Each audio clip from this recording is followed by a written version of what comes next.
in the Indian Himalayas, cradled by snow-covered peaks and howling winds, lies a haunting lake, shrouded in mystery. Known as Roopkund, this glacial tarn rests at over 16,000 feet above sea level. For most of the year, it remains frozen and silent, but when the ice melts, it reveals a horrifying secret. Hundreds of human skeletons scattered around its banks, their bones stark white against the icy rocks. Some skulls still bear hair, some still wear jewelry. Who were these people? And what brought them to such a remote, unforgiving place, only to die? In the summer of 1942, a British forest ranger stumbled upon Roopkund during a routine patrol. What he found shocked even the most hardened officials. Dozens of skeletal remains, partially submerged in the thawing waters. Others sprawled across the rocky slopes. Fearing the worst, British authorities suspected a secret Japanese invasion force had perished in the mountains during World War II.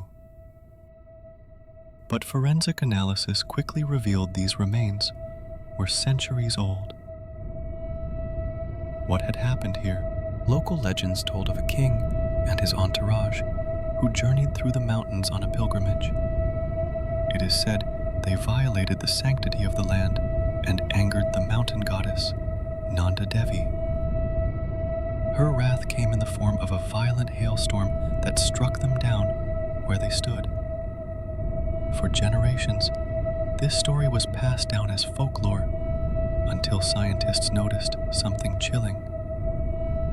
Many skulls bore signs of blunt force trauma, consistent with being struck by round, heavy objects, possibly large hailstones. Could the old myth have been right? Decades later, modern science brought new insights. In 2019, researchers conducted genetic testing and radiocarbon dating on 38 of the skeletons. What they found deepened the mystery even more. The bones belonged to two entirely different groups, separated by over 1,000 years. One group, dating back to around 800 CE, came from South Asia. The other group, shockingly, came from the Eastern Mediterranean and perished sometime around the early 1800s.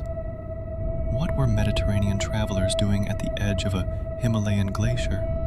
The second group was unlike anything researchers expected. Their DNA closely resembled that of people from Greece or Crete. They were relatively recent, possibly explorers, pilgrims, or even colonial-era travelers. But no historical records explained such a group's journey to this remote, treacherous pass. Even more unsettling, they died the same way.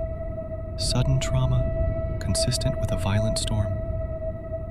Two different groups, centuries apart, struck down by the same brutal fate. It was as though the mountain had claimed them again. Roopkund doesn't give up its secrets easily. There are no temples here, no shrines, just silence and bones. Hundreds of them, scattered as if tossed by unseen hands.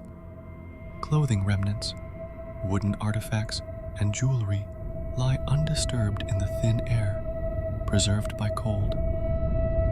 Scientists now believe these were likely pilgrimage routes, seasonal passes that drew different travelers across time. But what made them all perish in such violent, coordinated fashion? Was it just nature's fury, or something else? Watching from the ridgelines. To this day, Roopkund remains off-limits for casual trekkers. The skeletons are protected, and the site is under archaeological oversight.